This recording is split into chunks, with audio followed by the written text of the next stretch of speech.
Na na na na na na na na.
Cek cek 1 2 3.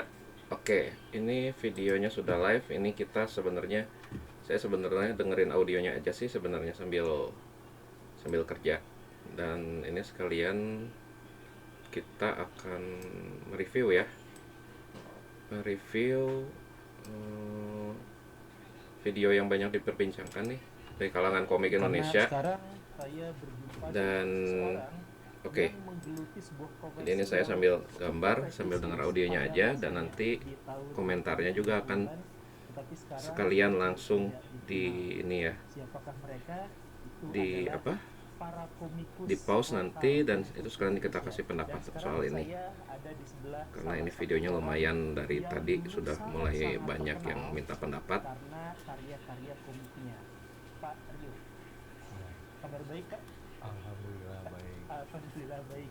Nah ini Pak Rio ini adalah salah seorang komikus yang untuk orang-orang yang dalam circle komik di Indonesia itu pasti sangat mengenal beliau karena ini adalah salah satu tokoh yang paling senior, yang paling mengemuka di Dan zaman jangan dulu. lupa Sekarang ini kita akan videonya juga saya ngobrol-ngobrol record tentang sebenarnya, komik, jadi untuk kalian yang mau lihat komik nanti di bisa Indonesia nanti yang menyusul muncul. ya. Pak bisa Saudaranya aman kan, menjelaskan suaranya aman sedikit? kan. Oke,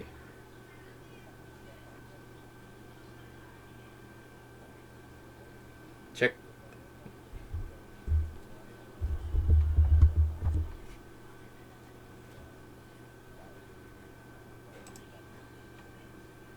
ya. Memang ya, era emasnya itu dimulai, sebenarnya tidak dimulai oleh era Kosasih ya, tapi era emas pada saat itu adalah era Kosasih, betul. Sebenarnya komik Indonesia sudah mulai eksis itu di sejak tahun 1920-an. Tapi ayo mari kita dengar lagi.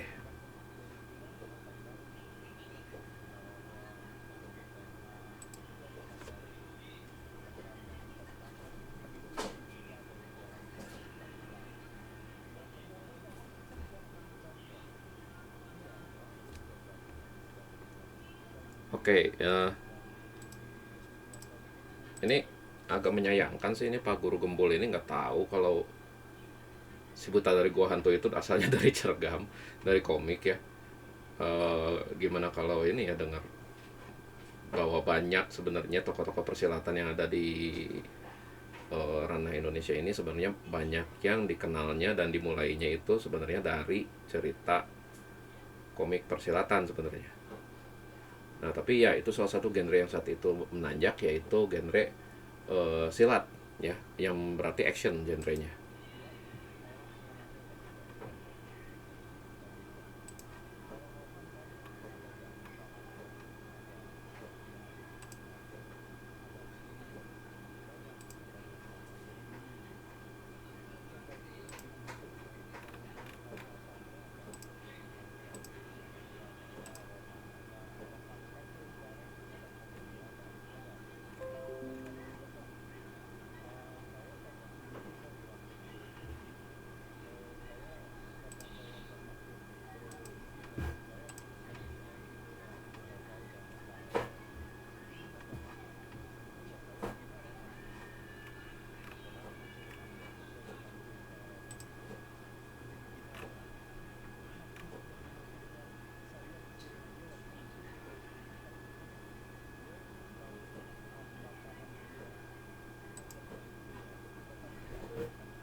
Nah, ini ngomongin soal, sorry tadi ada suara sedikit. Ini ngomongin soal epigon ya. Ini soal epigon ya. Di saat itu sebenarnya eh, gaya yang sedang populer, gaya yang sedang berkembang itu memang gaya di mana komik pewayangan sedang jaya-jayanya dan juga komik laga. Jadi di era itu ya gaya seperti itu yang diambil dan itu lebih condong ke gaya western. Lebih condong ke gaya western sebenarnya. Tapi ya ini budaya untuk saling mengadap gaya gambar satu sama lain itu di sini sudah ada.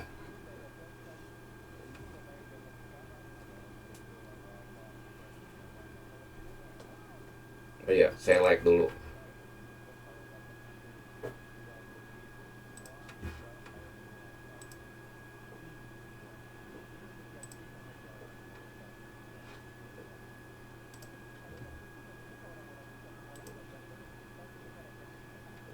Nah, ini bagaimana orang bisa mengolah gambar dan cerita pada saat referensinya sangat sedikit. Sebenarnya referensinya banyak, yaitu di sekitar kita. Ya, itu pertanyaannya sebenarnya agak konyol ya, karena di luar pun gitu, di mancanegara pun, di tempat-tempat lain pun, nggak cuma di Indonesia, di Jepang, di Amerika, di Eropa, semuanya juga mereka belajar dengan cara yang sama gitu. Jadi memang pada levelnya yang saat itu seperti apa, ya itu yang ditampilkan. Dan belajarnya ya dengan menggambar apa adanya seperti yang dilihat oleh mata. Ya referensinya banyak. Kalau mau gambar manusia ya kita sendiri manusia. Kalau mau gambar hewan ya carilah hewan. Seperti waktu Disney memproduksi Lion King, ya mereka mendatangkan hewan hidup dengan menyewa dari kebun binatang pada saat itu ke studionya untuk digambar sebagai referensi gitu. Seperti waktu itu mereka bawa kalau salah 5 ekor singa, kalau salah 5 ekor singa, 2 gajah, 4 ekor zebra, beberapa ekor hyena juga, sampai kuda nil, sampai badak. Mereka bawa ke studio untuk digambar. Ya kalau alasannya, wah kita kan nggak bisa seperti itu, ya bisa ke kebun binatang gitu. Dan juga referensi-referensi seperti itu tuh memang harus lebih usaha untuk didapatkan. Tapi itu bukan berarti jadi halangan untuk tidak melakukannya sih menurut saya.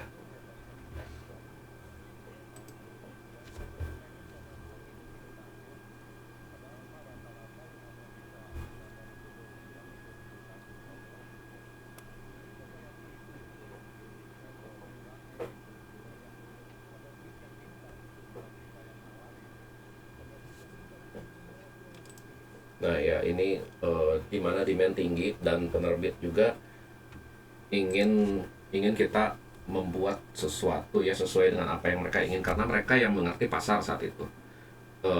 Dan sebenarnya situasi itu tidak beda jauh saat kalau melihat timeline dan waktunya di saat itu juga gitu, di tempat lain juga, di Amerika misalnya, dan juga di Jepang itu pun sama.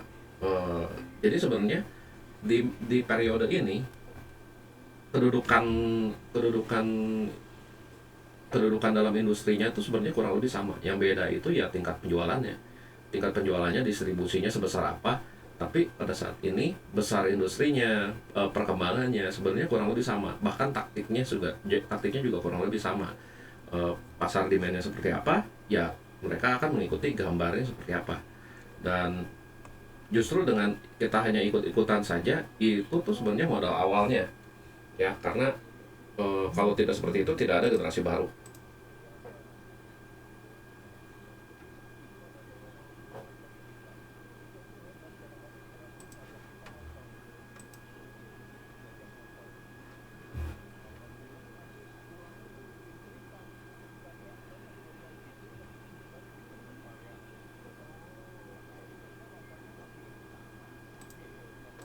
Nah ini juga sebenarnya masih dipakai ya metodenya sekarang.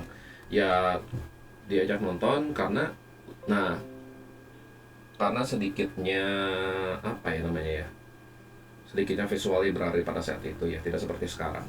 Sekarang kan sudah lebih banyak materialnya sudah lebih banyak, material cerita sudah lebih banyak, cerita yang diobok-obok juga dan dekonstruksi ya, sehingga kita bisa bisa memikirkan berbagai macam kemungkinan yang bisa kita ambil sebenarnya. Nah, dan itu pun tidak salah, itu tidak tidak salah karena banyak juga cerita komik misalnya atau cerita manga misalnya saat itu, atau bahkan di industri perkomikan di Amerika yang terinspirasi dari film-film yang pada saat itu misalnya sedang ramai misalnya, mereka oh jadi audiens ini senang cerita yang seperti ini ya, mereka mengikuti itu. Itu namanya juga bisa dibilang apa ya namanya ya, em, riset demografik ya, kalau bisa dibilang sih, bagaimana demografik dan animo konsumen pada saat itu sedang seperti apa yang sedang booming gitu. Jadi itu sebenarnya hal yang bagus.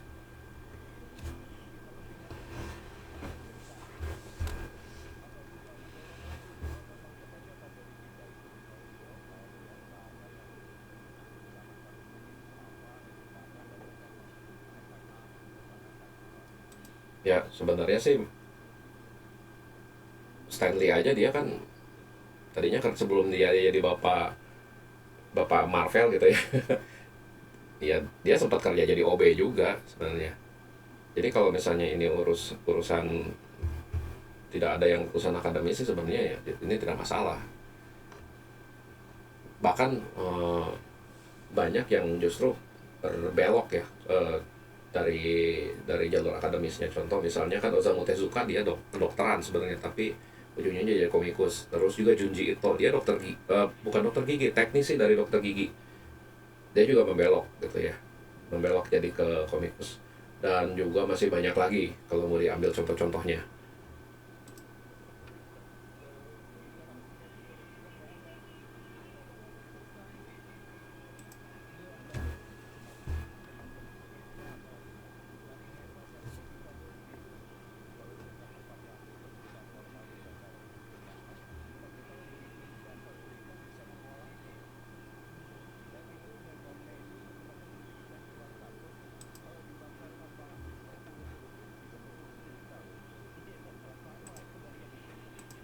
Nah sebenarnya ini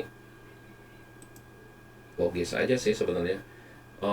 Seni rupa dan juga pembuatan cerita itu sebenarnya adalah suatu bidang yang dimana kalau ada 20 siswa ditugaskan untuk membuat suatu cerita atau membuat satu gambar misalnya, maka hasilnya semua akan beda, tidak akan ada yang sama. Jadi sebenarnya ini uh, Atarimai ya, kalau misalnya dalam bahasa Jepang ya iyalah gitu ya, ya iyalah pasti bakal kayak gitu. Nggak mungkin tidak seperti itu, pasti beda semua, nggak bakalan ada yang sama.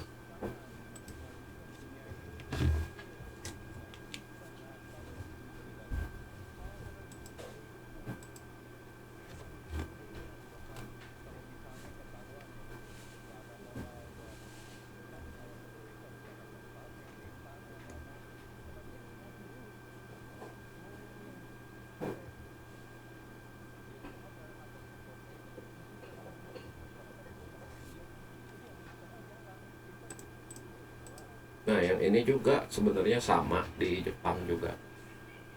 Saya pernah mendengar juga cerita di mana banyak komikus-komikus muda ya di setelah era keemasannya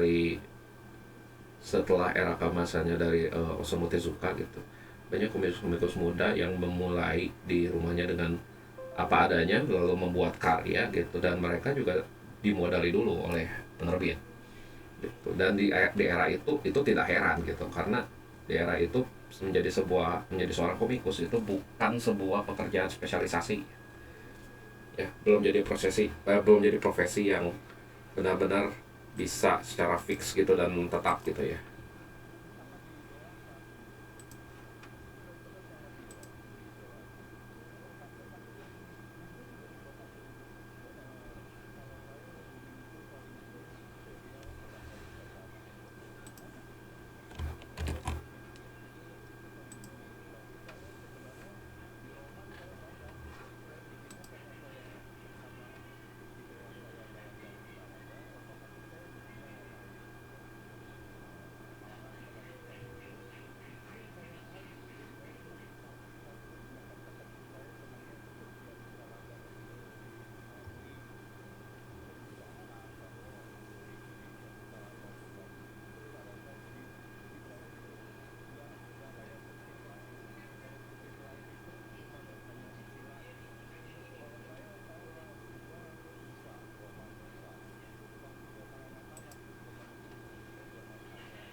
H, H, H.C. Andersen ya.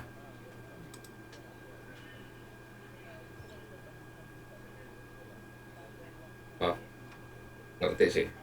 Maksudnya mungkin itu ya, Hans Andersen. Nah, ya guru gembolnya ini tidak tahu timelinenya ya sebenarnya. Tidak tahu timeline ini. Nggak tahu sih kalau misalnya ini mereka dia nggak tahu gitu kalau misalnya di era itu memang belum belum banyak. Bahkan saya masih kecil pun itu RCTI dan seperti SCTV gitu itu masih baru-baru banget gitu, baru-baru banget muncul. Jadi ini kelihatan Pak Guru Gembul ini nggak tahu timelinenya sendiri gitu di Indonesia ini sendiri.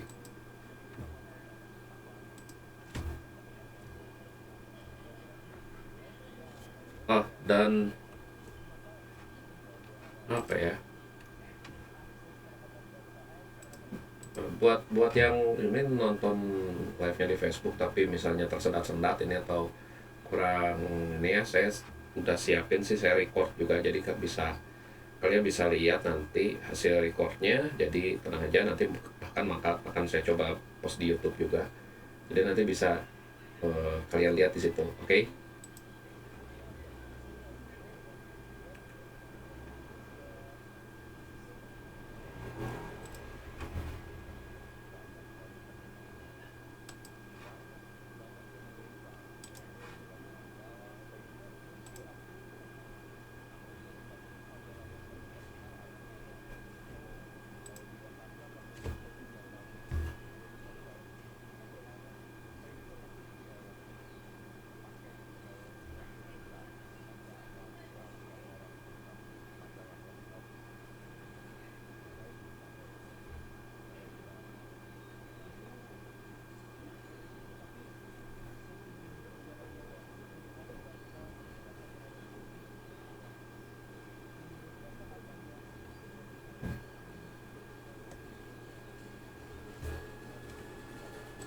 Nah ini di sini ini udah mulai, sorry kalau berisik ya, suara motor lewat. Nah di sini sebenarnya yang udah mulai jadi gamang ya, karena menurunnya market komik di Indonesia ini banyak sekali faktornya dan tidak bisa kita membebankan dan menyalahkan satu pihak saja sebenarnya. Bahkan tadi saya sempat nonton sampai ke titik ini, dan di sini saya agak mengernyitkan dahi juga sebenarnya. Tapi ya kita dengar dulu aja deh.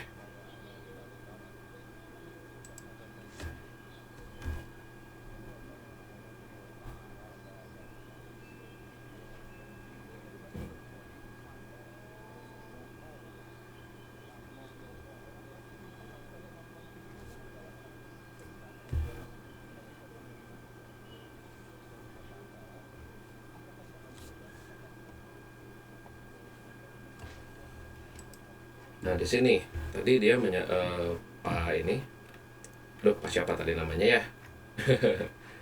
menyalahkannya menyalahkan adanya di mana di situ VHS ya, VHS video ya, di mana orang bisa lebih ini lebih nonton gitu ya, nonton langsung melihat ininya. Sebenarnya sih agak aneh juga kalau menyalahkannya ke situ. Kenapa? Karena di apa ya maksudnya, mau bagaimanapun juga mau bagaimanapun juga sebentar, saya ini coba setting dulu ini streamnya tunggu. Eh,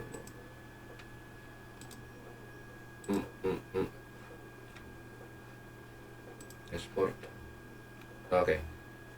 Cek ini FPS-nya mungkin agak-agak turun di sini. Oke, cek cek cek cek cek cek cek cek cek.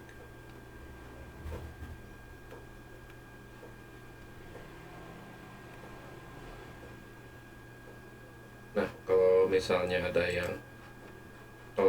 ada ini yang agak turun nih, ini FPS-nya atau semacamnya. Nah ini kita tenang ya, masih bisa ya. Nah ini kalau menyalahkan Ya ini kalau misalnya menyalahkan ini sih, menyalahkan VHS. Kalau misalnya faktornya seperti itu berarti otomatis seluruh penjualan komik di gak cuma di sini ya, luar juga itu drop juga dong seharusnya. Tapi kan tidak sebenarnya. Penjualan baca dan penjualan buat ini cerita itu sebenarnya kan terpisah. Itu tidak tidak bisa dipengaruhi satu sama lain sebenarnya. Karena film juga ada dan ini pun eh, perkembangan ya sebenarnya perkembangan zaman. Kita tidak bisa menyalahkan satu pihak kepada VHA saja.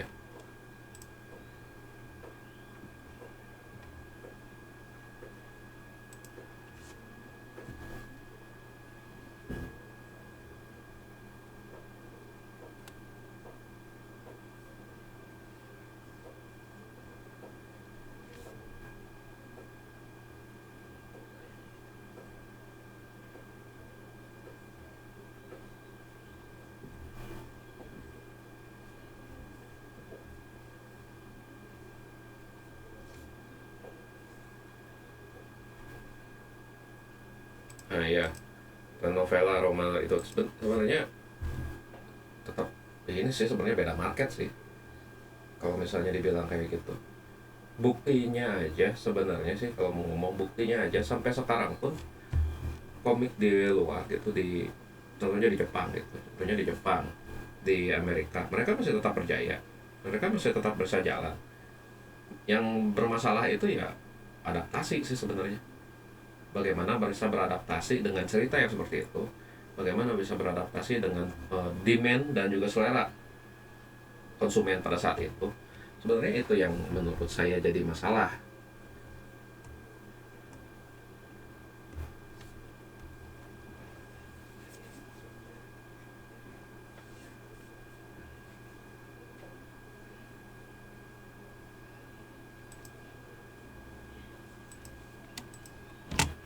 Nah, kalau ngomongin ini oplahnya jadi berkurang berarti kalah kualitas sebenarnya. Ini bukan ngomongin ini ya, bukan ngomongin pindah karena sudah mulai ada media baru, tapi kalah kualitas. Buktinya kalau sekarang aja misalnya di zaman sekarang nih, ada video YouTube, ada juga movie. Ini makin banyak malah ada eh, bahkan drama audio drama juga masih ada sampai sekarang. Tapi kan tetap mereka punya demografiknya sendiri-sendiri. Mereka punya marketnya sendiri-sendiri. Yang jadi nilai jual utama dari komik itu adalah sebuah cerita. Nah, kalau misalnya direbut misalnya kayak gitu, berarti otomatis cerita kitanya dong yang kurang. Kalau ceritanya bisa menggait, ya berarti itu lebih menjual gitu.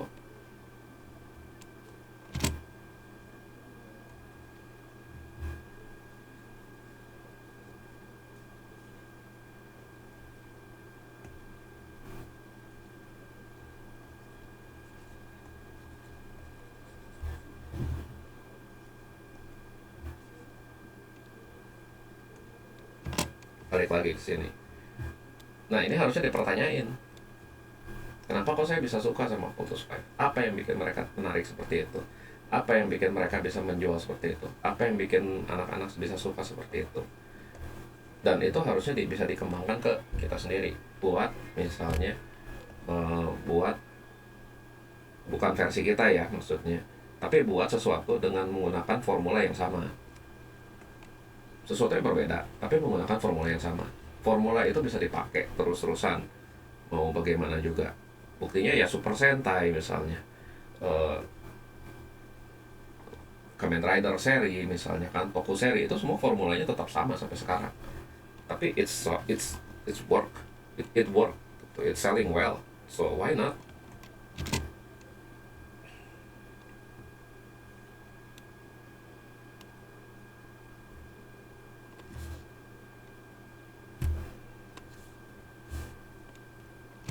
Nah ini berarti kan memperlihatkan seberapa kuat kekuatan konsepnya dan bagaimana menjualnya konsep itu. Sampai senior-senior kita aja nggak sadar gitu kalau mereka sampai bisa terikat dengan itu. Dan ya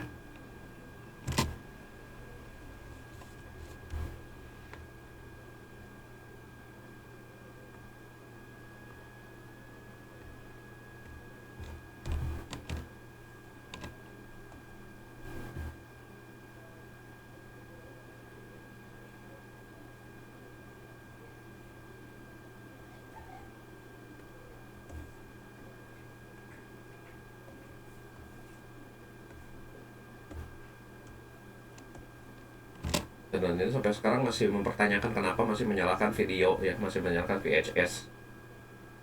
Padahal itu udah ranah yang beda gitu, sebenarnya sih. Dan VHS juga pada saat itu tidak murah sebenarnya. Bukan hal yang murah itu, VHS itu. Bisa dibilang itu komoditi yang lumayan harganya. Jadi kenapa tidak bisa mentarget ke sana gitu, ke yang di luar dari demografik pembeliannya itu.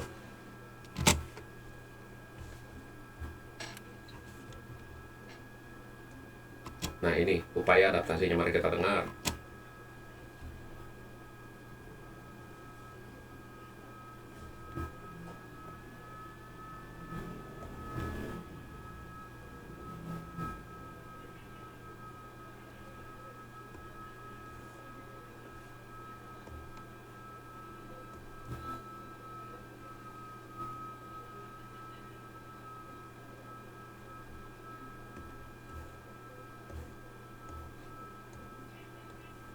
Nah ini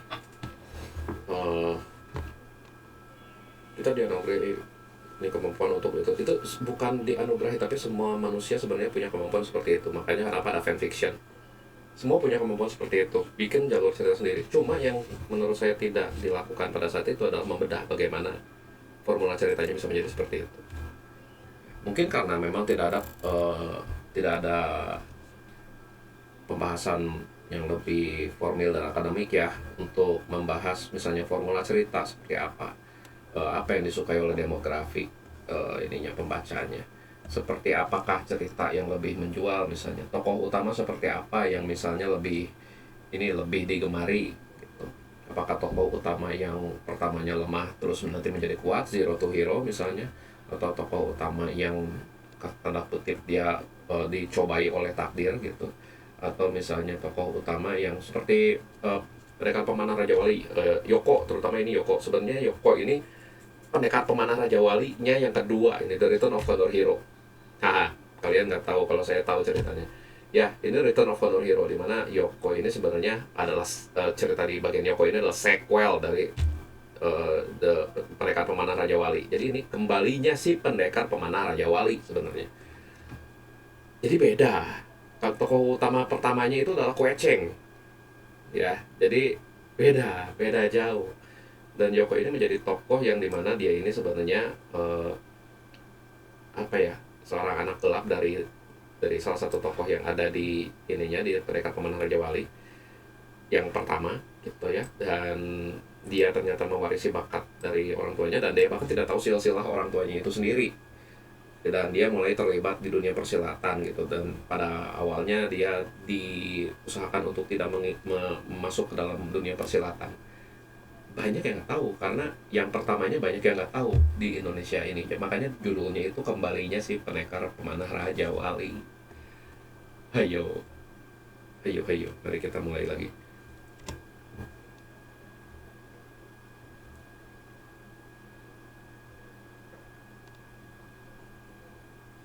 Nah, ini pun sebenarnya salah kaprah.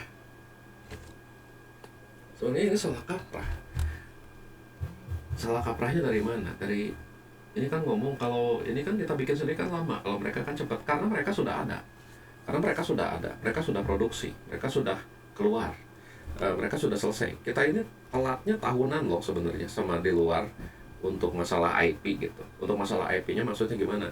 Jadi di luar sudah ada IP-nya lumayan lama, baru dibeli lisensinya masuk ke kita. Contoh aja misalnya Satria Baja Hitam deh, Kamen Rider Black gitu.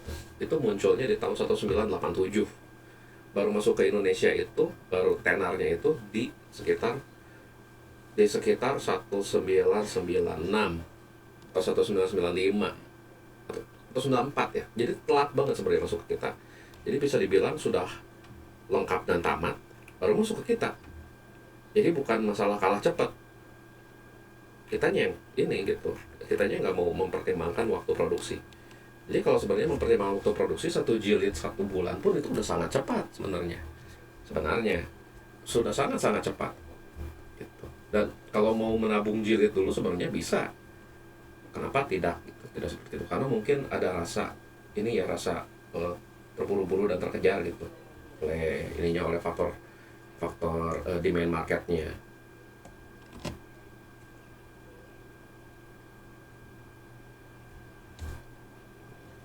Nah, ya bukan cepat tapi memang sudah selesai. Kitanya aja yang telat. Bukannya cepat, memang sudah selesai. Gitu. Itu udah tamat bertahun-tahun yang lalu gitu sebenarnya. Bisa 2 sampai 3 tahun sebelumnya sebenarnya di luarnya udah tamat. Baru masuk ke kita di realisasinya.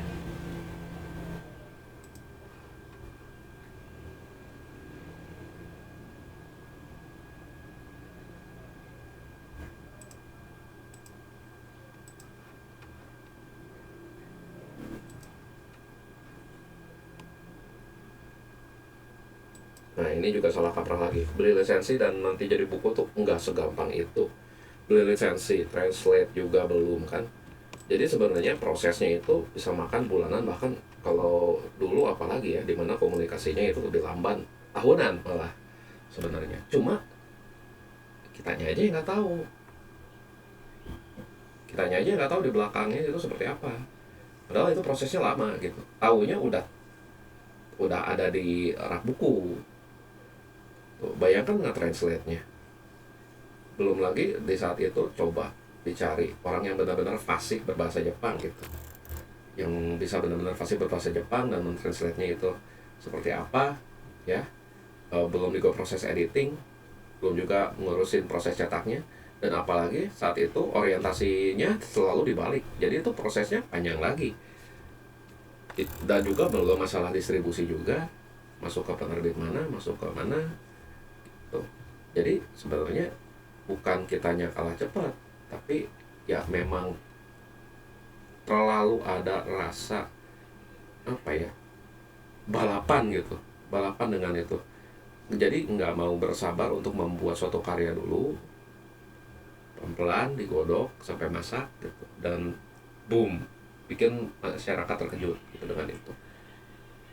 Jadi karena ketidaktahuan apa yang ada di belakang layar itu fatal sekali, fatal sekali. Jadi bisa dibilang kurang researchnya sih sebenarnya.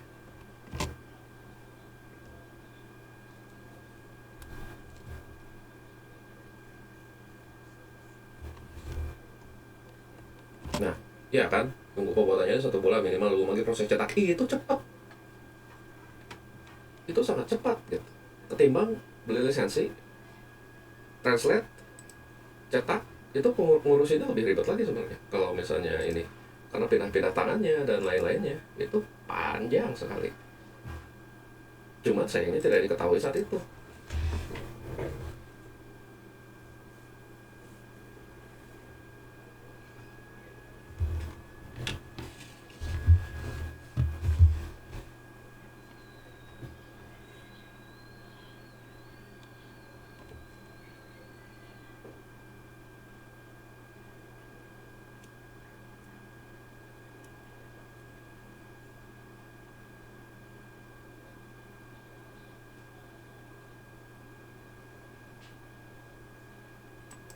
Dan di sini selalu dibahasnya garis TH yang Mintaraga, dan jadi circle-nya memang saat itu sempit ya, kalau misalnya bisa dibilang gitu. Jadi sedikit sekali gitu sebenarnya. Dan dari Pedanka untuk seperti itu, tapi sebenarnya agak meragukan sih untuk ini sih, untuk ada dukungan dari pemerintah, karena di saat itu juga pemerintah sendiri gini aja kasarnya, dulu produksi dan juga distribusi untuk film ya, untuk musik itu diawasi keras sama pemerintah, karena pada saat itu karya-karya media seperti itu menjadi lahan basah banget untuk mempengaruhi opini publik. Jadi otomatis nggak heran juga kalau misalnya komik pun diawasi, apalagi pada saat itu bisa booming. Tidak heran kalau misalnya komik diawasi. Saya yakin juga misalnya novel seperti buku tulisan-tulisan juga, karya-karya lainnya juga, itu pasti diawasi, pasti. Produksi film dari warkop aja kan diawasi itu lokasi syutingnya, lagu juga bahkan diawasi, liriknya juga harus ditelisik dulu. Makanya tidak ada pada saat itu yang berkaryanya bersifat satir.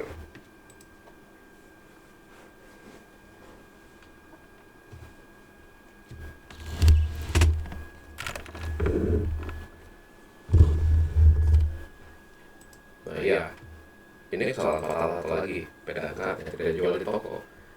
Kenapa gitu? Jadi itu bukan dukungan sebenarnya jadinya kalau jatuhnya dari pedagangnya sendiri tidak dijual di toko. Ya, itu cuma sekedar ada saja, sekedar untuk ada saja gitu. Dan ya it's a shame gitu. Itu sayang sayang banget. Ya, itu bukan dukungan kalau misalnya hanya bikin tapi tidak dijual di toko. Hanya ada untuk di ya profitnya apa nih ke komikusnya. Kalau seperti itu profitnya dari mana? Itu saja sih sebenarnya, profitnya nanti dari mana kalau sifatnya seperti itu. Nah, kita mulai lagi.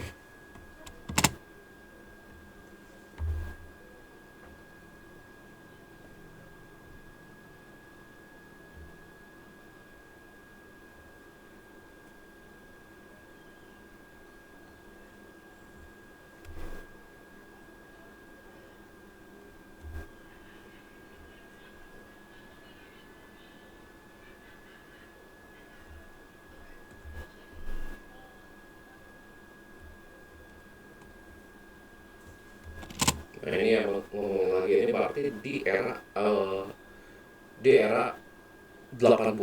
Ini di era 80 masuk ke 90 sebenarnya. Jadi ini udah era gelap komik Indonesia. Dan menurut saya sih nggak ada, pasti ada andil juga dari pemerintah untuk menekan ya pada saat itu.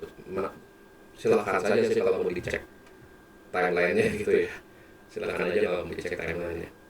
Jadi animenya besar gitu, masa mendadak habis sama sekali, bahkan ada juga dari PDK tapi tidak dijual di toko, itu kan sudah aneh. Memang bisa dibilang oh ini kayak teori konspirasi, tapi kadang-kadang the facts is stranger than fiction gitu. Kadang-kadang facts itu stranger than fiction ya.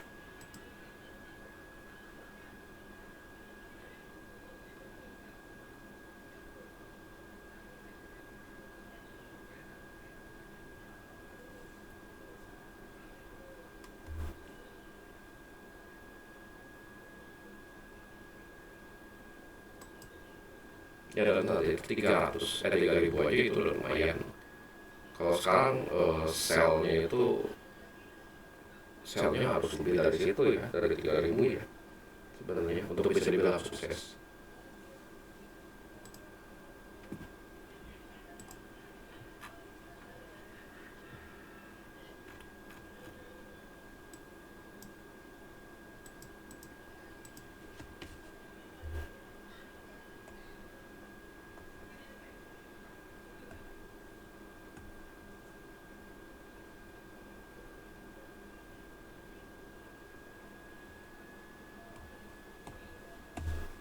Nah ini kan sistem calendar ini sebenarnya sistem untuk menekan budget. Jadi it's a good thing sebenarnya. Jadi ini sebenarnya hal yang bagus untuk menekan budget misalnya. Dan juga apalagi sekarang ada ranah online di mana bisa beli secara online. Tapi memang di Indonesia ini masih sedikit yang bisa dimonetisasi ya ranah online-nya. Itu yang sayang gitu. Makanya kenapa lebih baik ke pasar luar itu ya seperti itu.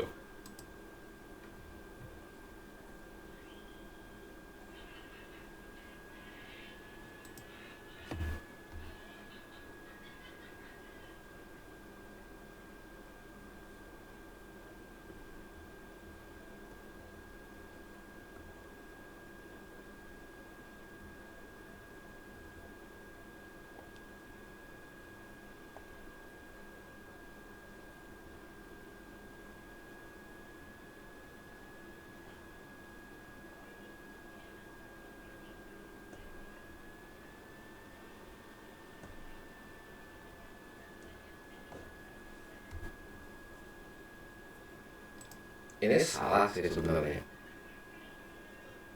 salah sih. Bapak ini nggak bakalan tahu jumlah pastinya dan jumlah rata-rata yang tepatnya itu berapa. Ya, tapi kalau misalnya mau menghitung sih, kebanyakan kalau sekarang dijual online misalnya, dijual online itu ya, kalau ini perkiraan kasar ya, perkiraan kasar, buat 1.000 aja ini udah hebat, buat 1.000 eksemplar aja udah hebat. Kalau ini penjualan online secara self distribution ya. Dan juga apalagi kalau misalnya event itu kan waktunya terbatas juga dan singkat juga, pasti lebih sedikit lagi. Otomatis sebenarnya bukan selling secara fisik yang diincar sebenarnya kalau kayak gini, tapi selling secara digital. Jadi nah ini datanya tidak bisa diambil dari sini sebenarnya gitu. Jadi ini agak-agak salah juga sih kalau nanyanya ke, harusnya nanyanya ke orang yang berkutat di bidang penerbitan misalnya, itu bisa nanya data seperti itu. Atau misalnya nanyanya ke orang yang misalnya dia bisa self publishing misalnya. Jadi ini datanya harus harus adil dong harusnya.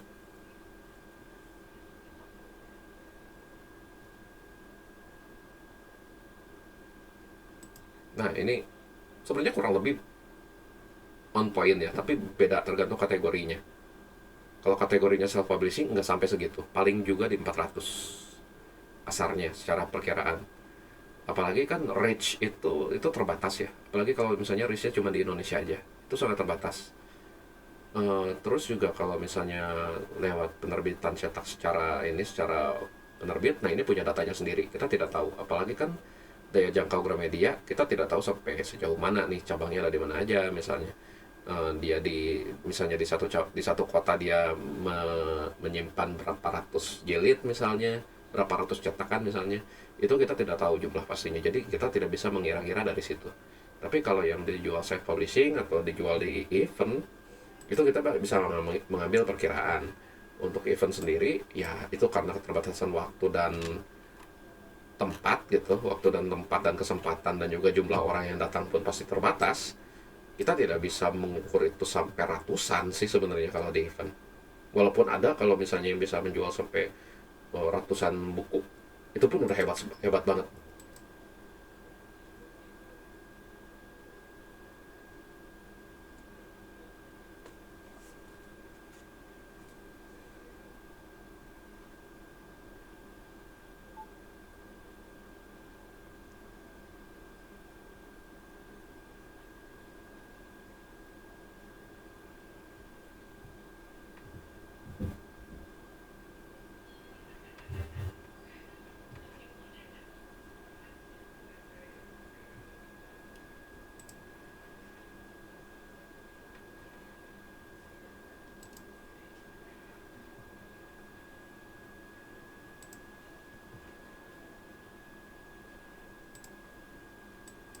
Nah ya ini sebenarnya salah sih kalau menjual karya-karya lama lagi sih ya.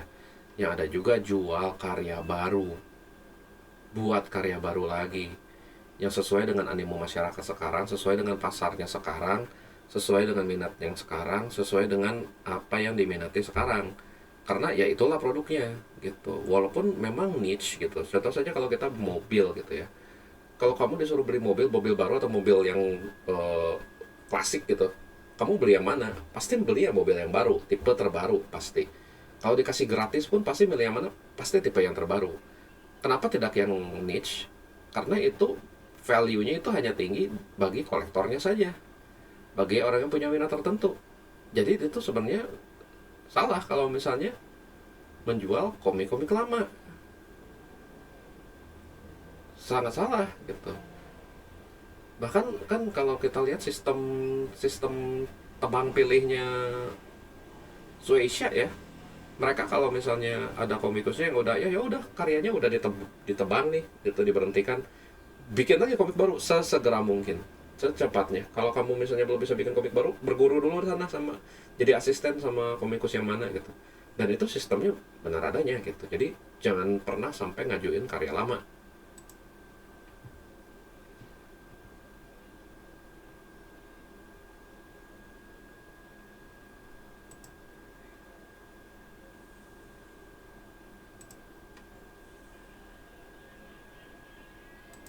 Nah iya makanya niche. Jadi pasarnya jadi niche. Jadi sangat-sangat kecil pasarnya. Karena cuman orang yang berarti ya seumuran bapak ini aja gitu. Generasi barunya tidak ada. Regenerasi pembaca itu sangat penting. Di kita kita ini tidak memikirkan regenerasi pembaca. Jadi sebenarnya ini ironisnya sih. Dan memang saya juga tidak bisa terlalu menyombongkan diri gitu ya. Tidak bisa melimpahkan saya lebih pintar nih, saya lebih jago nih, enggak juga. Tapi ini pendapat saya sendiri saja sebagai pengamat juga, dan dengan apa yang sudah saya ketahui selama ini dan apa pengalaman saya selama ini, yaitu ya nggak bakal bisa kalau jual sesuatu yang niche, kecuali memang si generasinya ini masih kuat gitu. Tapi ini kan generasinya ini berarti dari ceritanya tadi ya, berarti harus yang ada sejak tahun 60, 70 sampai 80.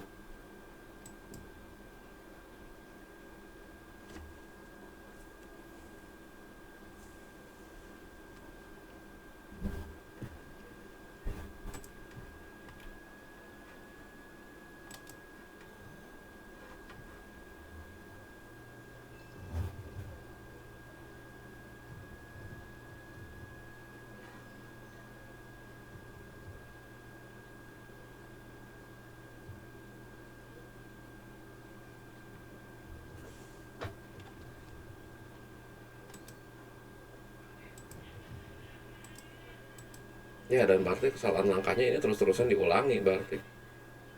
Contoh gini deh, kalau misalnya sekarang saya ada lomba komik baru nih ya. Jadi ada lomba komik. Oke, mau ikutan. Saya nggak bakal masukin karya lama ke situ. Saya pasti bikin karya baru. Jadi saya selalu mempertimbangkan, oke saya masukin karya baru saja. Gitu. Karena kalau mau menjual sesuatu pun, ya kita harusnya menjual apa yang terbaik yang saat itu kita bisa hasilkan. Jadi karya baru, bukan karya lama. Ini aja udah salah persepsi sebenarnya. Dan ini sangat disayangkan. Ini salah persepsi karena menjualnya karya yang niche. Kecuali bestseller ya, kecuali bestsellernya benar-benar bestseller, itu bisa. Yang benar-benar melegendari itu bisa di print ulang, dicetak ulang. Contoh Harry Potter lah misalnya, itu bisa, dan itu akan terjadi terus regenerasi pembaca.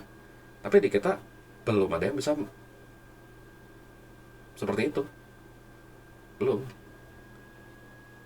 ya. Regenerasinya tidak ada, hanya di generasi yang sama saja sebenarnya.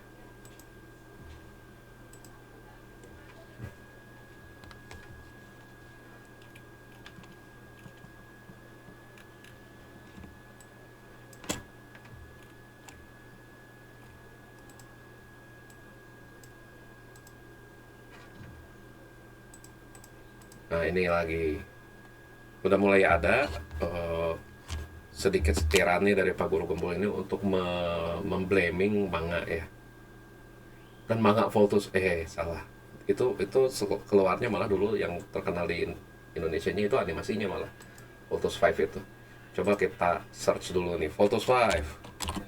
Voltus 5. Reng. Kelihatan kan di sini? Kelihatan nggak? Kelihatan ya.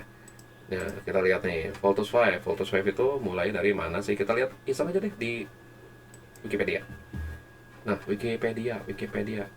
Voltus 5 ini animasi dulu loh. Bukan manga. Animasi. Ya. Ini animasi. Iya. Di sini kan ada ini adaptasi medianya. Coba kita lihat.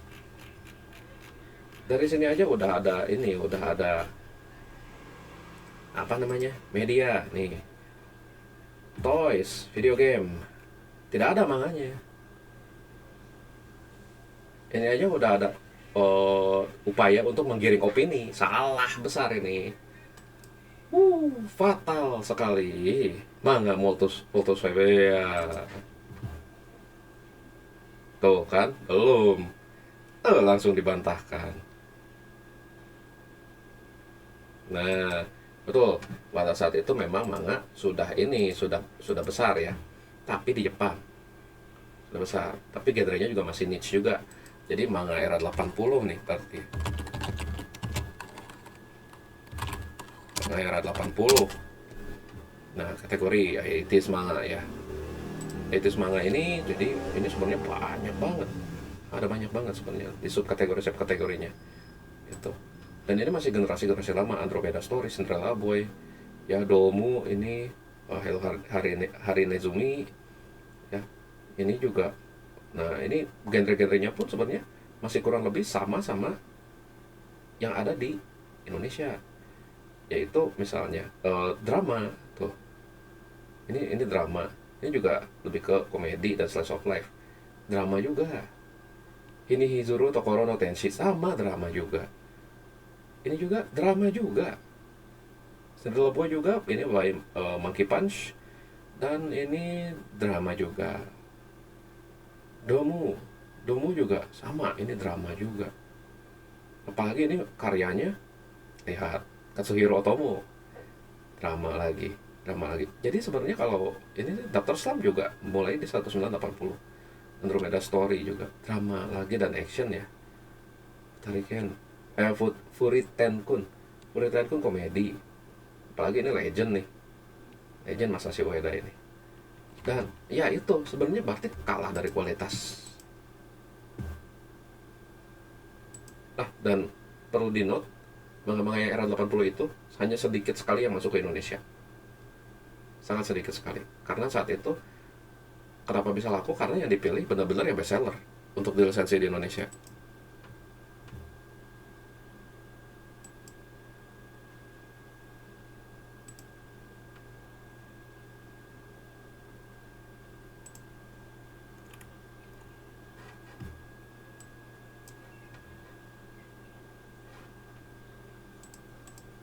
Nah itu kenapa kok tidak mempertanyakan kok bisa ya menarik.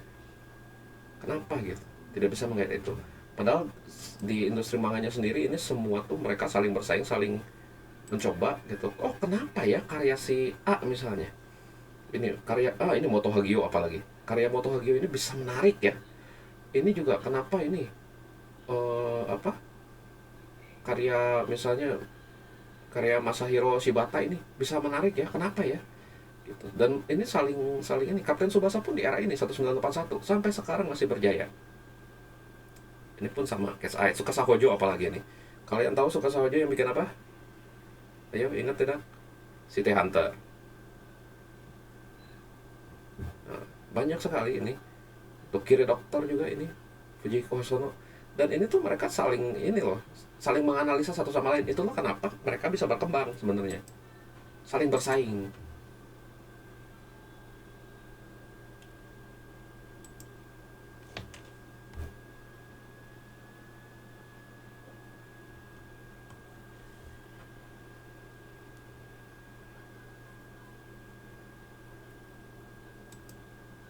Ya, padahal itu prosesnya terbalik. Ya, jadi ini Pak Guru Gembul ini sebenarnya nggak tahu apa-apa di bidang perkomikan nih. Ini sayang sekali nih, nggak riset dulu. Sayang sekali.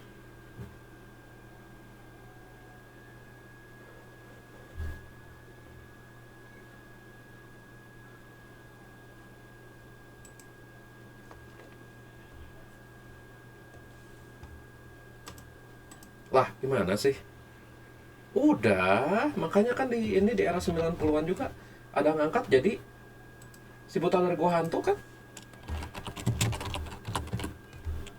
Si Buta dari Gua Hantu kan ini jadi serial. Jadi serial live action. Kalau kita lihat videonya ini ada. Tuh, Jeng Jeng si Buta dari Gua Hantu episode 1 ada. Ya, banyak sebenarnya. Ada kok. Jadi ini salah lagi nih.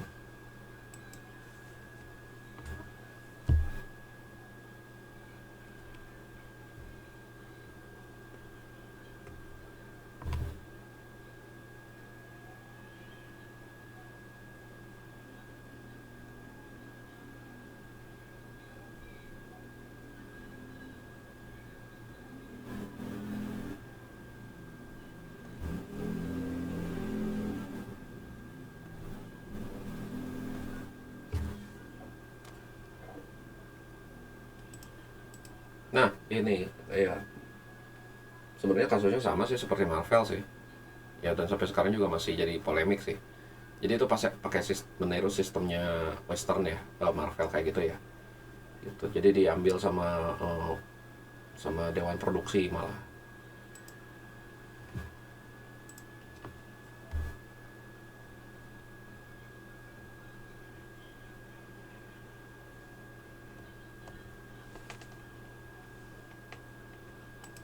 Nah, yang karakternya itu bisa dibeli gitu lisensinya dan ini, dan harusnya bisa ini juga dong.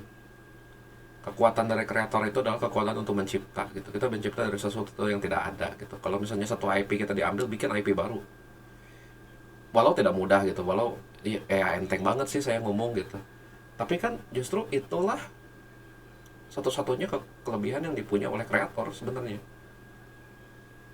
ya kan? Sebenarnya itulah kelebihan yang dipunya dari kreator. Contoh misalnya Mickey Mouse, dulu Mickey Mouse itu contoh misalnya ya Disney, jangan Mickey Mouse ya, Disney, Walt Disney. Walt Disney itu sebenarnya yang dulu dijagokan itu bukan Mickey Mouse. Sebelum Mickey Mouse tercipta, dia itu menjagokan karakter atau IP yang dinamakan Oswald the Rabbit. Tahu nggak nih? Oswald. Oswald the Lucky Rabbit. Nah ini, ceng ceng ceng, oleh Disney tadinya. Ini sekarang udah dibeli lagi, ya. Tuh, by Walt Disney and Up It Works oleh Universal Pictures. Tapi akhirnya dia diambil oleh Up It Works ini, diambil gitu, hak ciptanya diambil, dan saat itu Disney dikhianati juga gitu, dan sempat kesannya jatuh hampir bangkrut Disney. Tapi akhirnya Disney bangkit kembali dengan Mickey Mouse, kalah Oswald the Rabbitnya. Ya itulah kelebihan dari seorang pencipta. Kalau tokohnya diambil, bikin yang baru yang lebih kuat, why not?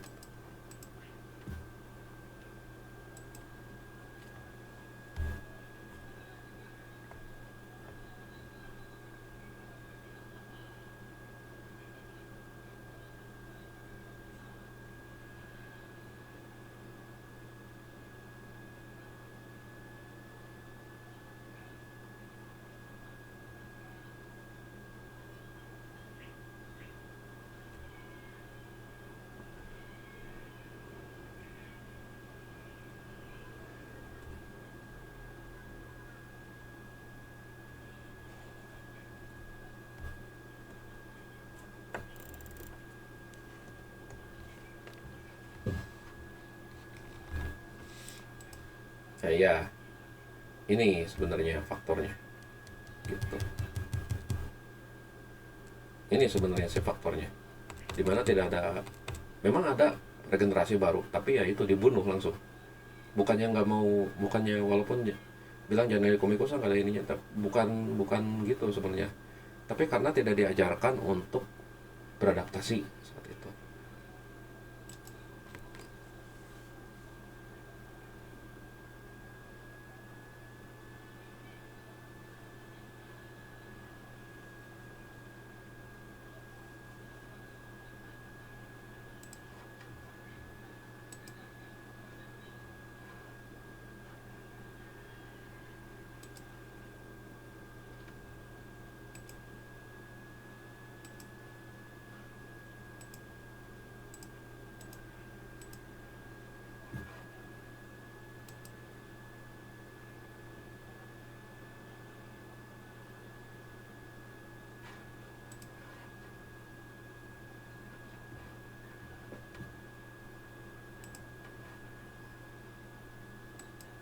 Nah ini persepsi di mana komikus ini masih dibayar murah.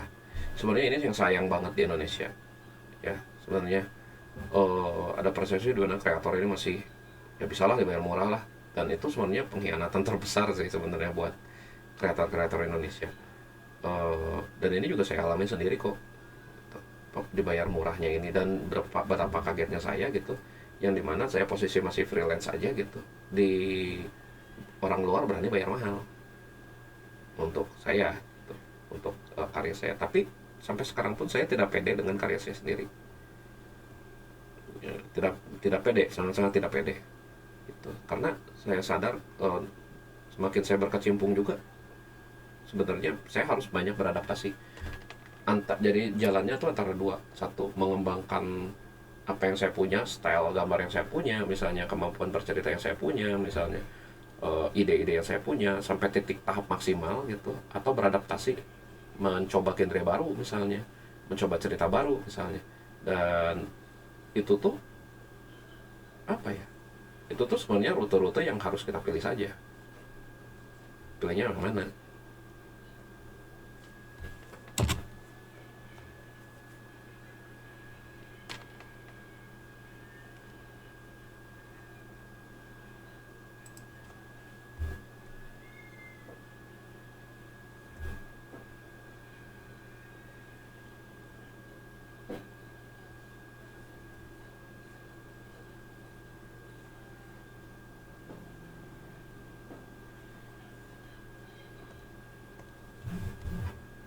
Nah, betapa kagetnya coba kalau misalnya waktu itu juga saya nyoba di pasar luar gitu, harga untuk freelance aja di minimal 15 dolar, 15 dolar per halaman gitu, itu freelance. Dan sekarang aja udah di berapa, 20 gitu. Dan sekarang saya megang di berapa ya, ada di kisaran 50 mungkin. Dan ya itu makanya kan sayang banget kalau misalnya kejegalnya di sini, di situ-situ saja gitu. Kalau misalnya tidak ada yang berani bayar besar di sini, ya di luar, kejarlah di luar gitu. Cuma ya itu kemampuan kita berbahasa, misalnya kemampuan kita untuk bernegosiasi, kemampuan koneksi juga itu dipertaruhkan di situ.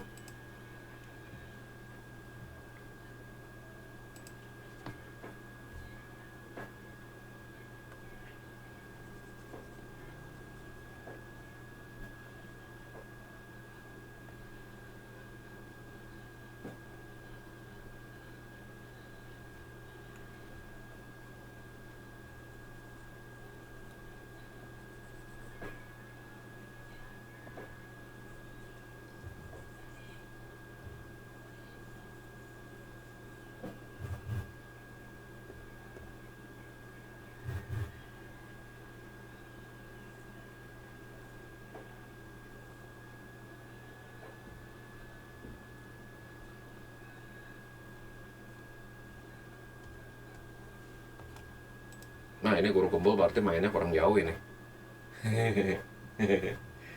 Mainnya kurang jauh ini. Coba deh ini kalau misalnya Pak Guru Gembul ini lihat nih video ini misalnya. Coba lihat videonya Mas Harwanto Santoso nih. Wow, banyak nih di kalibrasi komiknya, apalagi eh, mewawancarai pegiat-pegiat yang saat ini sama yang klasik juga ya. Itu coba deh dilihat deh. Coba deh. Coba deh lihat.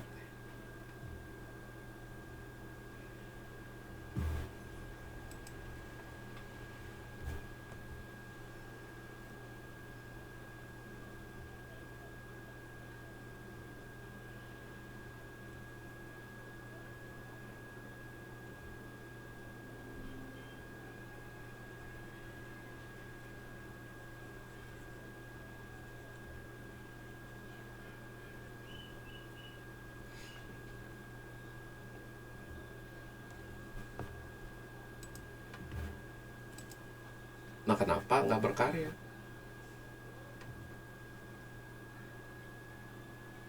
Sebenarnya kalau saya sih mau bisa dijual atau enggak, saya bakalan berkarya. Gitu sih sebenarnya. Dulu bisa dijual atau enggak itu saya akan berkarya. Karena selain mengasah biar tidak tumpul ilmunya, siapa tahu karya itu nanti akan bisa dijual gitu. Sebenarnya sih, kalau menurut pendapat saya sih. Dan ide itu tidak akan pernah bisa hilang sebenarnya.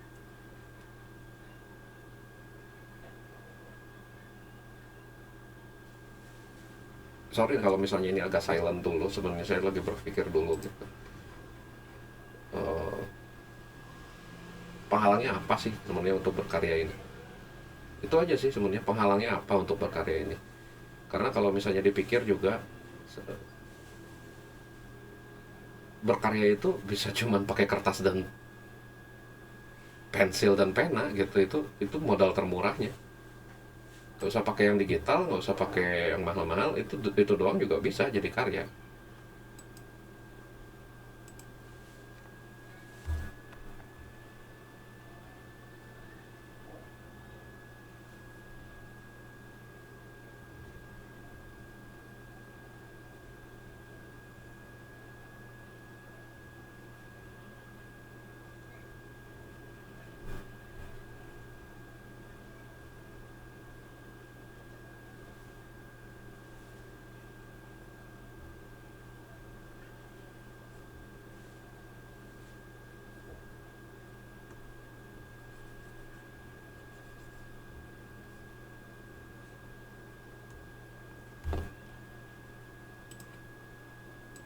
Nah, yuk sok mangga lihat karya saya Candala. Saya berani aja ini mah. Ya karya saya Candala aja. Dan sampai sekarang tuh saya masih meregenerasi lagi Candala ya, karena untuk beda platform, untuk beda ini, saya kembangkan terus gitu karya saya. Gitu. Banyak, cuman reach-nya aja yang kalau kurang ini. Gitu sebenarnya. Mainnya kurang jauh. Komunitas banyak, apalagi kalau ngomongin Bandung.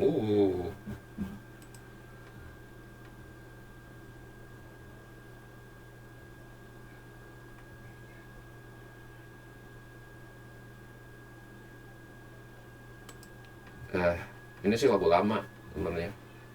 Ya, makanya kan kalau misalnya ini kemarin saya baru nge-share kan itu Tuntut. Itu bagus. Terus juga sekarang ada dari Dodo Dojin. Itu juga bagus. Katanya lagi mengusahakan untuk monetisasi. Jadi nanti kalian bisa juga menerbitkan karya di sana, ditranslate ke bahasa Jepang juga, dan nanti dimonetisasi di sana. Mereka lagi mengusahakan untuk itu. Jadi tidak usah khawatir. Tuntut sekarang sudah ada fitur monetisasinya juga. Dan juga kayaknya Pak Guru Gembul ini nggak tahu dari karya Karsa itu seperti apa. Dan juga masih banyak lagi pada di webtoon Canvas, dan juga misalnya komik Reon juga kan ada. Belum lagi kan itu apa namanya,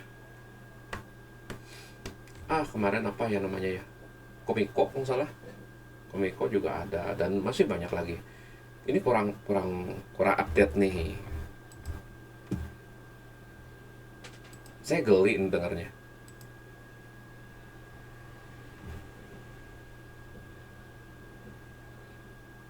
Ini saya skip dulu deh, saya gali ya, apa geli dengarnya. Ya Hatian Syaf, tapi sayangnya dia akan memasukkan politiknya sendiri ke dalam komik. Fatal sekali, itu harusnya nggak boleh. Apalagi itu kan harusnya masuknya ranah profesionalisme. No.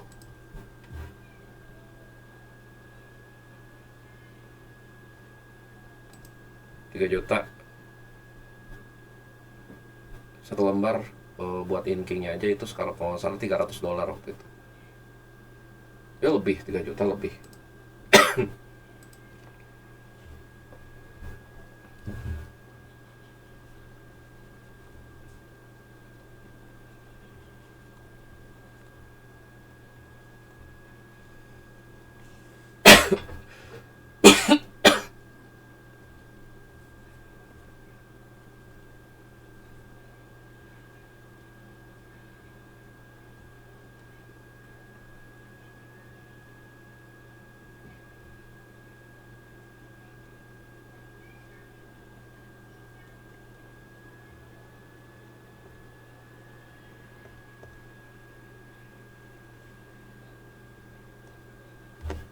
Nah ya, Bumi Langit juga sebenarnya bagus, bagus sekali. Bumi Langit bagus, gencar ya, bagus. Saya memuji untuk Bumi Langit, bagus, gencar. Cuman ya itu reachnya sebenarnya harus lebih luas lagi sih, kalau menurut saya untuk Bumi Langit sih, karena reachnya kurang luas. Terus juga genrenya masih masih seragam kalau menurut saya, genrenya. Mungkin kalau genrenya lebih luas lagi itu lebih, bisa lebih ini, bisa lebih apa ya, bisa lebih luas lagi reachnya.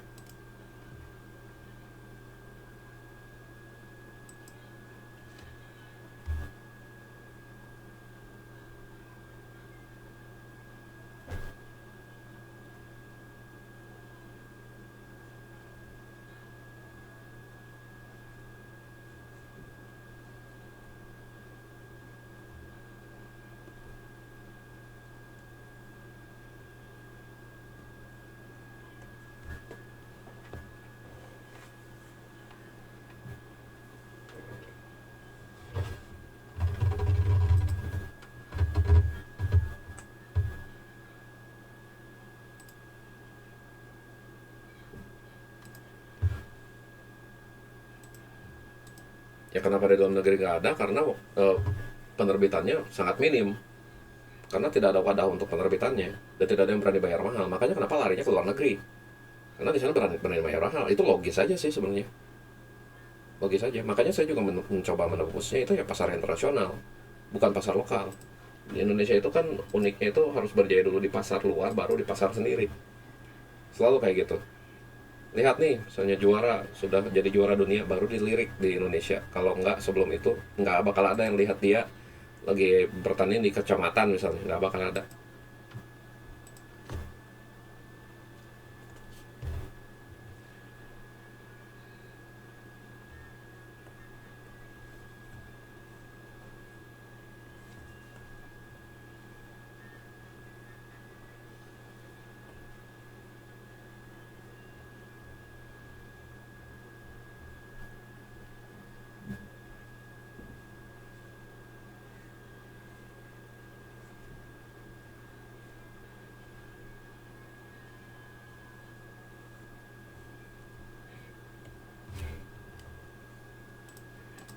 Nah,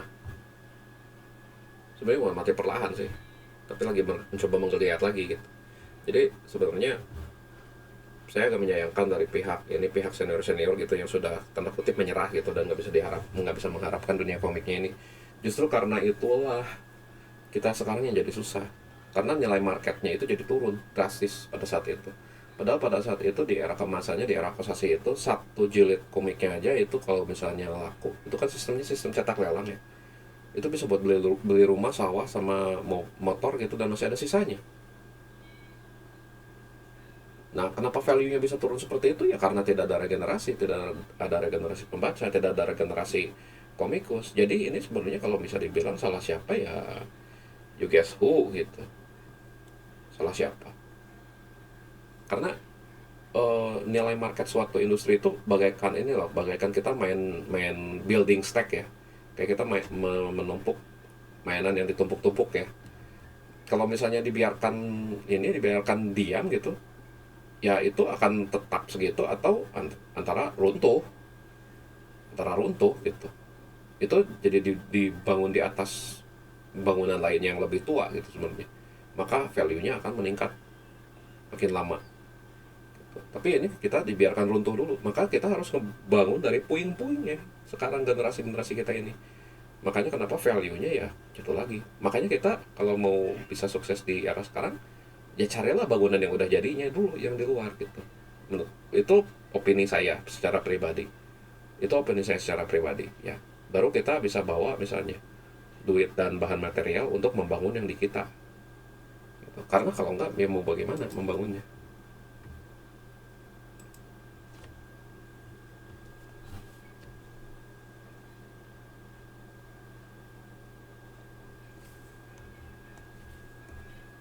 Nah kan ini tadi dibilangin buat lelang, ya padahal udah bukan sistemnya lelang sih, gitu. Udah bukan sistemnya lagi uh, untuk lelang gitu. Itu udah jauh banget sistemnya. Dan walaupun kenalan penerbit banyak, tapi kan sekarang sudah dikuasai oleh satu penerbit di Indonesia. Jadi udah tidak bisa lagi main seperti itu.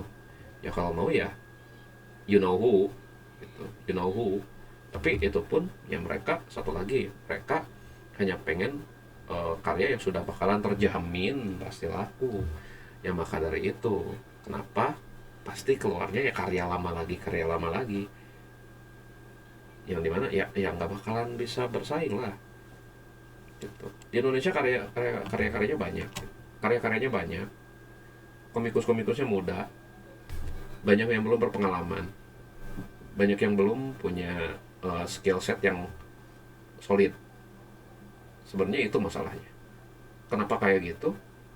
Ya karena industrinya masih balik lagi, sebenarnya bukan masih ya, balik lagi ke infancy state. Ini balik lagi ke infancy state ini. Gitu. Jadi kita mencoba membangun si industrinya ini dari awal lagi. Ya berarti pemain-pemainnya semuanya juga benar-benar masih awal. Gitu.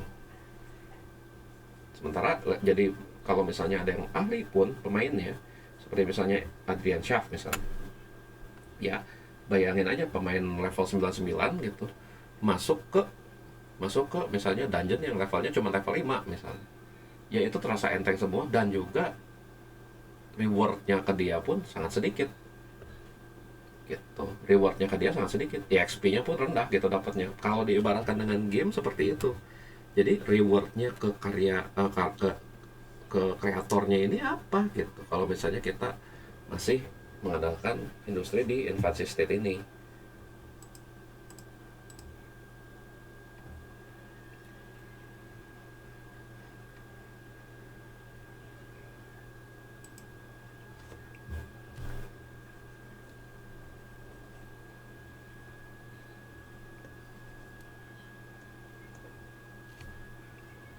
Ya, dan again harus mengingatkan, laba-laba merah itu bisa dibilang pada saat itu plagiarisme juga.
Nah ya, ini juga bukan ini ya, kita udah berusaha pakai sistem dulu, sistem lama, tahu lama atau gimana ya, bikinlah. Makanya kenapa sekarang ada one shot kan, bikinlah cerita lepas.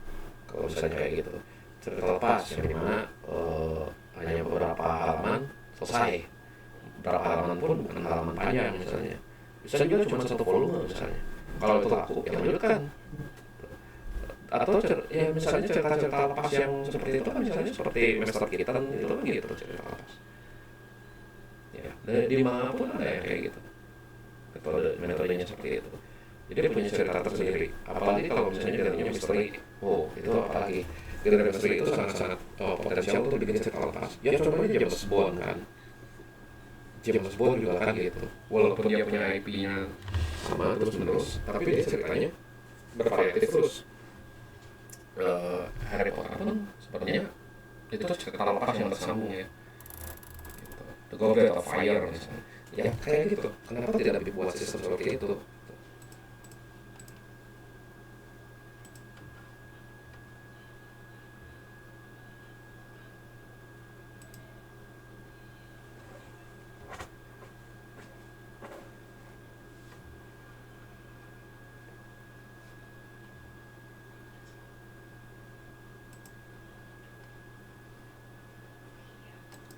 Nah ya, so why not gitu.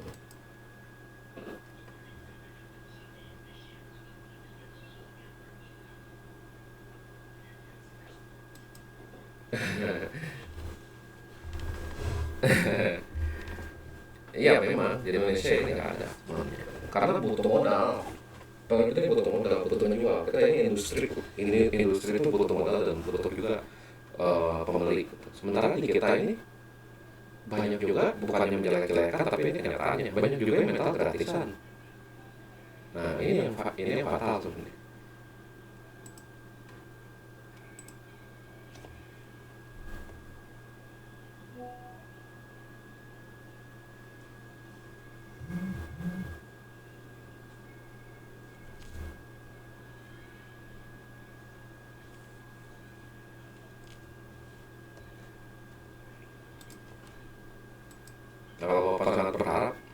oke, saya juga akan mewarisi semangat Bapak ya berarti. Karena saya juga inginnya itu industri di Indonesia bisa bangkit gitu. Tapi ya dengan cara mau tidak mau gitu, komunikus-komunikus kita harus berdiri dulu di luar sebenarnya. Mau tidak mau kita harus menjadi mengumpulkan devisa ya dari luar ya. Gitu. Baru bisa dilirik di sini gitu. Kan tadi Gramedia sendiri kan misalnya mereka pengennya itu yang pasti laku, yang jangan sampai takut nanti malah nggak tamat gitu atau nggak menjual gitu. Mereka butuhnya yang pasti laku. Jadi dengan butuh yang pasti lakunya ini, ya kita harus bisa bikin laku dulu di luar. Karena dari dulu juga sistemnya begitu. Mereka mengambil hanya yang paling laku saja, lalu terbitkan di sini. Soalnya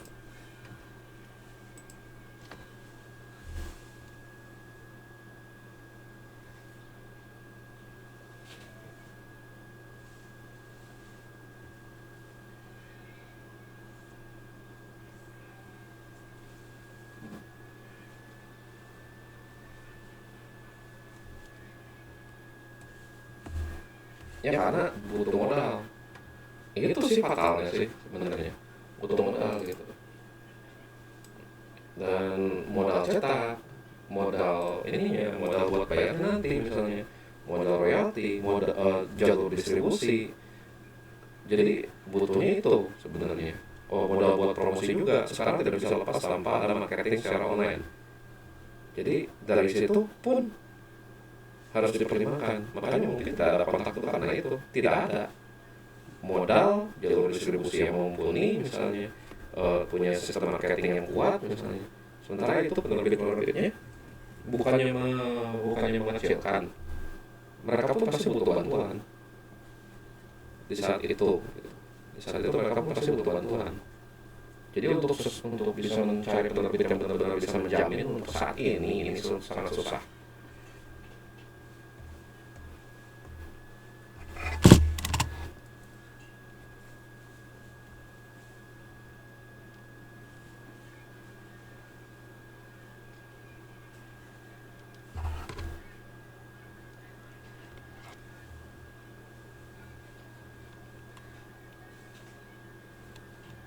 Salah satunya saya.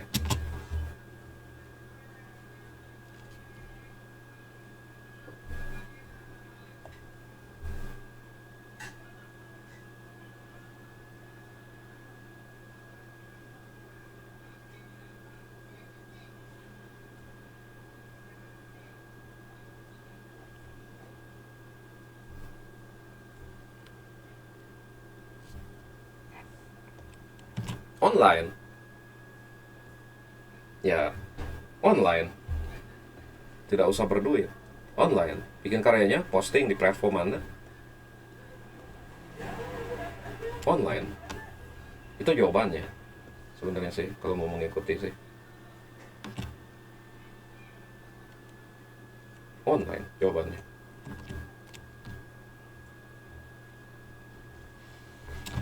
Mungkin aja, karena saya sendiri juga kan sekarang job mengajar iya, terus juga bikin komik iya, ngambil job dari luar juga iya gitu. Jadi benar-benar banyak sekali yang diambil untuk hidup tuh gitu. Dan itu pun saya tidak berhenti gitu, tidak berhenti untuk berkarya, pasti bikin karya sendiri juga gitu. Dan kalau bisa diuangkan apalagi, itu jadi nilai plus yang sangat-sangat plus buat saya. Dan itu pasti semangat berkarya itu pasti ada, dan itu jangan sampai hilang. Buat kalian yang dengar ini juga, buat kalian yang komikus muda juga, semangat berkaryanya jangan hilang ya. Tapi jangan juga terlena sama karya sendiri. Wah, karya saya ini pasti paling bagus nih, karya saya begini-begini nih. Jangan, rubah kalau perlu. Kalau misalnya ada wah ini kayaknya kurang ini nih, jangan ragu untuk mulai dari awal. Candala pun kan sebenarnya udah jalan lumayan lama ya ininya ceritanya yang di Tapas itu, tapi karena saya keterbatasan waktu dan juga keterbatasan tenaga karena waktu itu COVID, jadi terpaksa harus berhenti harus mencoba mengejar yang lain. Tapi begitu ada kesempatan lagi, wah oke nih, saya harus lanjutin lagi nih, tapi saya tidak bisa menggunakan cerita yang lama gitu atau melanjutkan yang sebelumnya. Kenapa? Karena pasti seleranya udah beda gitu. Saya harus membuat sesuatu yang baru. Di saat itu saya sudah berubah, di saat itu kemampuan saya menulis cerita juga sudah berubah, dan juga di saat itu juga secara art juga sudah berubah gitu. Makanya saya bikin channel yang baru.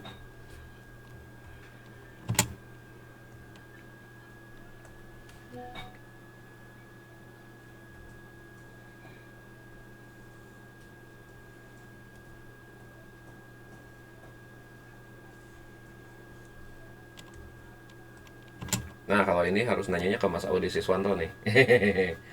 Ya, kalau untuk industri film nih, cara bangkit laginya kayak gimana nih? Gitu. Tapi sebenarnya metode itu bisa dipakai juga di kita.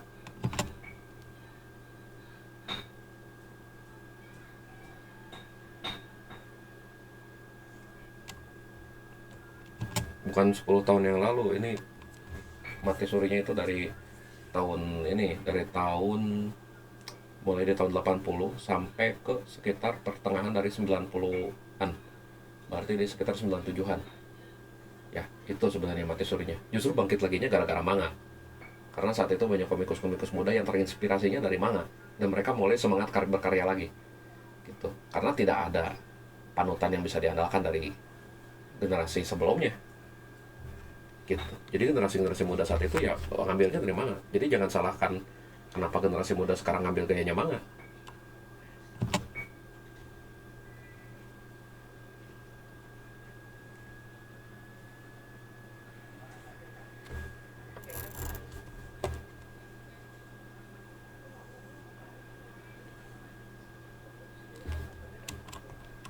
Ya saya pegiatnya, Pak.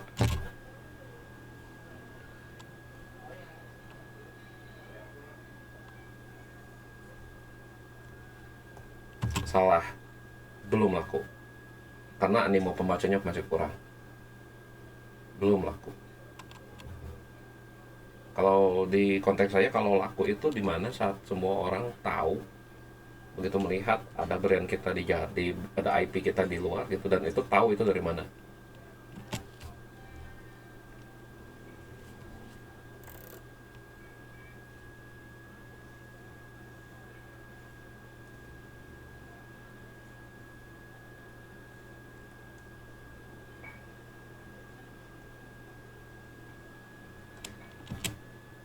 Nah, kenapa harus Cergamis yang dulu? Saya agak bingung sama statement yang ini sih. Dan Juki juga sebenarnya itu bisa dibilang anomali juga sih. Karena Juki itu sebenarnya memeable ya, mulainya dari meme culture ya, yang dimana waktu itu memang lagi kuat-kuatnya meme culture. Dan juga sekali lagi harus lihat dulu oplahnya ini dari sumbernya dari mana dulu nih. Ada data ininya nggak, data validnya nggak untuk oplahnya. Memang keuntungannya besar, tapi Juki juga kan harus memulai dengan modal yang sangat besar. Itu bedanya. Dia memulai dengan modal yang sangat besar juga. Dan dia mengembangkan kekuatan IP-nya secara bertahap.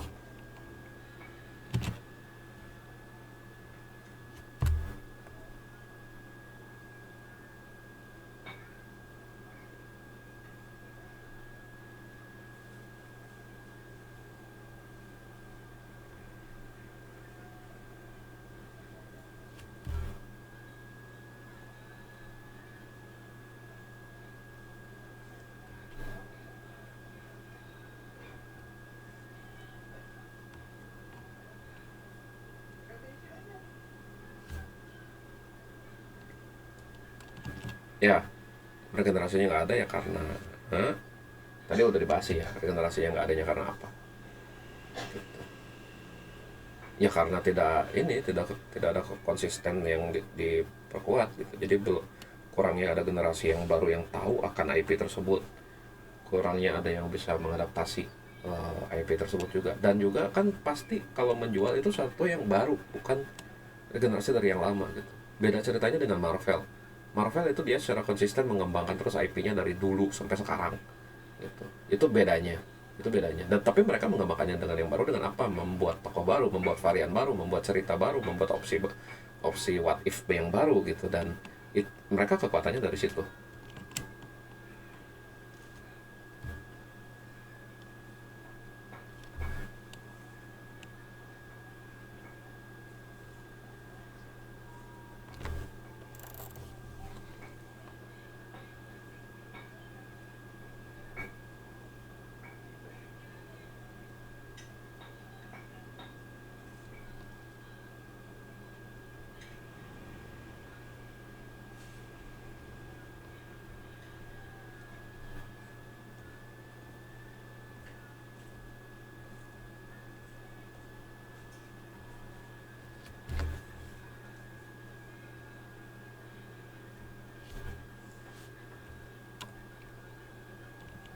Ya itu, karena untuk menekan risk sebenarnya sih. Bukan kalau dulu gitu mau laku atau enggak di ini, karena memang lingkupnya kecil gitu, marketnya pun kecil. Sekarang marketnya udah nggak bisa dibilang main-main lagi gitu. Ya itu udah beda cerita lagi gitu. Dan kalau ngomongin oke ada yang penerbitannya gitu ya, apakah dulu penerbitannya itu bisa menjangkau sampai misalnya sampai Kalimantan, sampai Sulawesi, Aceh misalnya, NTT, NTB misalnya, apakah bisa menjangkau seluas itu sampai ke Merauke? Bisa. Apakah bisa sampai komiknya menjangkau sampai sejauh itu? Itu yang pengen saya tahu sih, kekuatan distribusinya dulu tuh sampai sejauh mana sih. Jadi apakah bisa keluar dari lingkup, kan tadi ngomongnya penerbitan di Bandung ya, hanya lingkup Bandung berarti. Apakah distribusinya bisa gitu sampai Sabang sampai Merauke?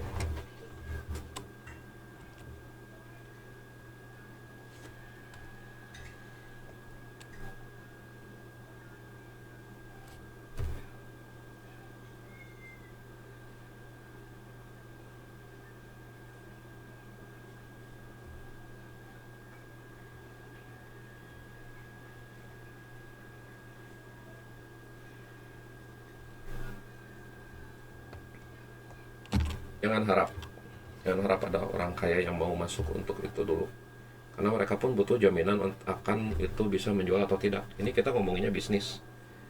Kalau misalnya kayak gitu, menjualnya atau tidak gimana ya harus dites dulu di market lain. Tidak mau ya, makanya kenapa saya ngomongnya dari eh, waktu wawancara dengan Mas Harwanto Santoso dan Mas Widi juga kan, ya kita harus mencoba dulu di pasar luar untuk ini gitu. Kalau tidak ke situ tidak akan bisa. Sekali lagi ya karena kita, kebanyakan kebanyakan ininya pemegang uang ya di Indonesia itu pengennya bisa karya yang dijamin akan sukses itu dulu. Tapi kalau ini kan tidak bisa hanya dijamin dengan kata-kata, harus dijaminnya dengan data. Kalau data penjualannya terbukti valid dan juga sukses, ya tidak bisa dibantahkan lagi. Dan doakan saja, ini saya juga sedang akan mencoba dengan karya saya sendiri, mengetes nih di beberapa platform sekaligus. Kita tes ya, apakah bisa menjual di market luar dengan karya saya gitu, dengan kemampuan saya yang masih pas-pasan. Kita tes aja gitu. Saya pasti akan selalu update di Facebook, di Facebook. Dan ini saya anggap ini udah lumayan beres ya.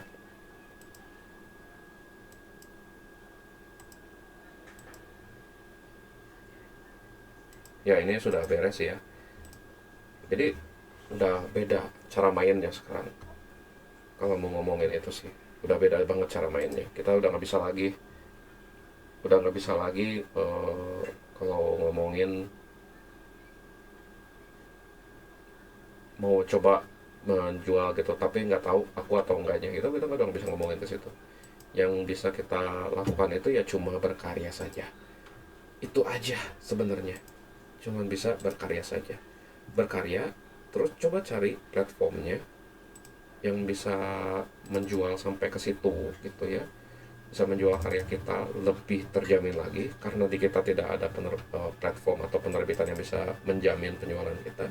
Ya kita coba pasar yang baru, kita coba market yang baru, kita coba potensi yang baru gitu. Apakah bisa menjual atau tidak, apakah bisa karya kita berjaya atau tidak gitu. Jadi kita harus melihat ke sana dulu gitu. Untuk sementara ini nih, saya lagi mencoba terus untuk membuat karya yang baru ya, salah satunya ya Candala gitu. Salah satunya ya Candala ini memang. Tunggu, ini mana sih? Stephen King.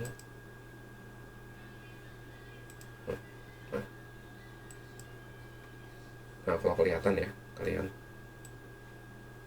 salah satunya ya dengan komik ini, dengan Candala. ya saya coba aja berkarya terus. Ini pun saya sambil terus mengerjakan gitu. Dengan ya kalau tidak dimulai dengan ini berkarya ya mau bagaimana gitu. Kita tidak ada karya yang bisa kita tonjolkan dan kita perlihatkan ke masyarakat gitu, atau ke industrinya yang ada gitu. Kita harus menunjukkan dulu dan kita harus bikin mereka merasa sayang. Wah, sayang banget nih dulu saya melewatkan dia gitu. Sayang banget nih dulu saya meremehkan gitu karyanya. Ternyata karyanya sekarang bisa jalan ya, bisa jaya ya, bisa jadi duit dari situ. Kenapa dulu saya nggak coba invest ke dia gitu? Cobalah, oh, cobalah berkarya dengan mentalitas yang seperti itu. Let's make them regret what they decided long time ago when you were still young fledgling. Ya, waktu masih kita dulu gitu, zaman dulu. Berkarya lah terus. Buat teman-teman yang ada di Facebook yang melihat ini, thank you nih udah lihat sampai sini. Memang cuman sebatas opini saja, sebatas ngobrol-ngobrol aja, tapi semoga opini yang saya